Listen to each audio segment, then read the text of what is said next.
नमस्कार, मैं हूं निक्षद इमान। नमस्कार भारत में आपका स्वागत है। आज अहिंसा का पाठ पढ़ाने वाले बापू यानी महात्मा गांधी जी का जन्मदिन है। महात्मा गांधी को लेकर देश के लोगों को बहुत सी गलतफहमियां हैं, जिसमें से एक ये कि भगत सिंह की मौत या उनकी फांसी में गांधी जी का हाथ था। लेकिन सच्चाई क्या है ये अधिकतर लोग नहीं जानते, क्योंकि उन्होंने भी सिर्फ सुनी सुनाई और कही कही बातों पर विश्वास किया है। तो आखिर सच्चाई क्या है? क्या भगत सिंह की मौत में या उनकी फांसी के ऑर्डर को लेकर गांधी जी का कुछ हाथ था? क्या गांधी जी उस फांसी को रोक सकते थे या गांधी जी के हाथ में सब निर्णय थे? तो आज इसी राज से पर्दा उठाने के लिए हम आए हैं इतिहास की उन गलियों से होकर जिसमें गए बिना ही लोगों ने झूठी बातें फैला दी और हमारे देश के कुछ अनपढ़ या फिर कहें कि पढ़े लिखे गंवार लोगों ने ऐसी बातों पर विश्वास कर लिया। तो आइए बात करते हैं महात्मा गांधी पर लगाए जाने वाले पहले आरोप की। कहा जाता है कि महात्मा गांधी ने महान क्रांतिकारी भगत सिंह की फांसी को रोकने के प्रयास नहीं किए, लेकिन इस बात में कितना सच है और कितना झूठ, आइए जानते हैं इतिहास की उन किताबों को खोलकर जिन्हें ना जाने किसने किन तिजोरियों में बंद करके रख दिया।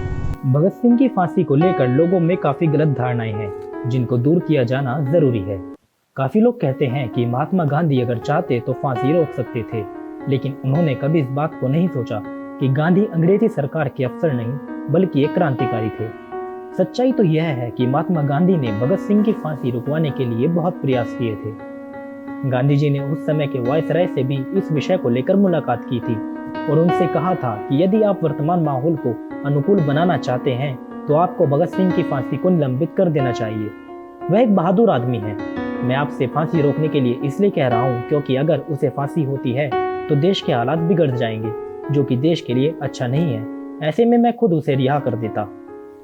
इस पर वायसराय ने कहा, मैं आपका बहुत ही आभारी हूँ कि आपने इस बात को मेरे सामने लाकर रखा है।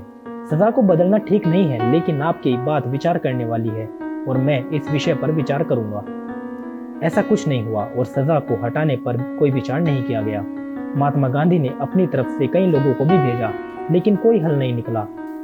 अंत में जब गांधी जी ने पत्र लिखने का फैसला लिया तो उनके पास फांसी को लेकर कोई जानकारी नहीं थी।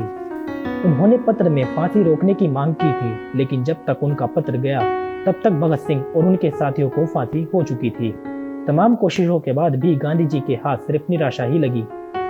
हम सब कहते तो हैं कि महात्मा गांधी ने भगत सिंह की फांसी को रोकने का प्रयास नहीं किया, लेकिन एक बात हम सब भूल जाते हैं कि क्या भगत सिंह अपनी फांसी पर रोक चाहते थे?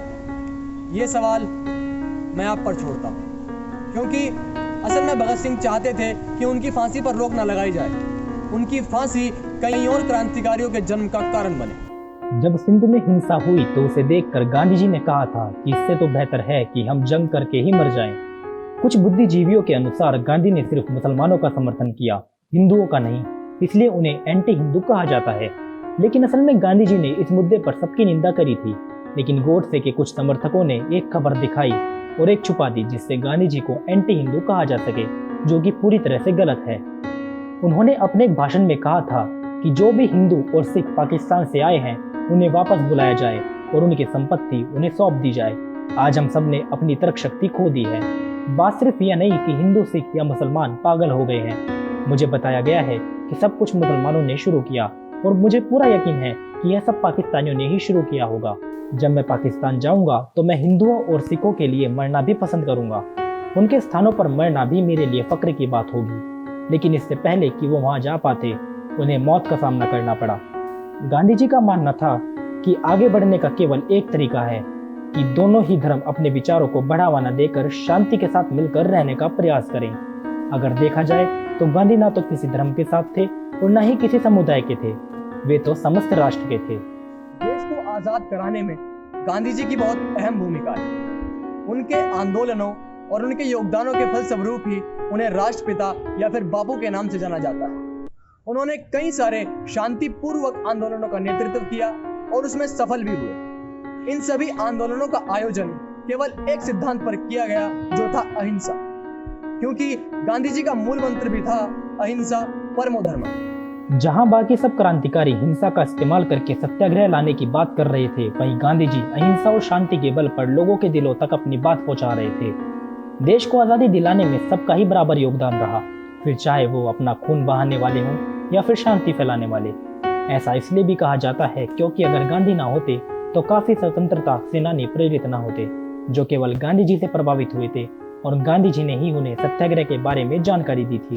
अगर बापू ना होते तो देश कभी भी एक होकर स्वतंत्रता संग्राम में हिस्सा न लेता। रघुपति राघव राजा राम पतित पावन सीताराम, यह गांधी जी का सबसे पसंदीदा श्लोक था। गांधी जी की इतनी मेहनत के बावजूद भी जब पाकिस्तान बन गया तो अगर वे ना होते तो न जाने कितने देश बन जाते।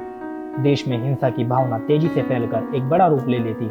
उस समय के क्रांतिकारियों की भावना का प्रभाव रहता, जो कि देश की शांति और प्रेम के लिए खतरनाक होता, क्योंकि भविष्य वर्तमान का विस्तार होता है और अगर किसी चीज की नींव हिंसा पर डाली जाए तो वह राष्ट्र कभी एक नहीं रह सकता, उसमें विद्रोह की चिंगारियां जलती रहती हैं। गांधी जी की हत्या करने वाले गोडसे को राष्ट्रवादी कहा जाता है और गांधी जी को राष्ट्रद्रोही।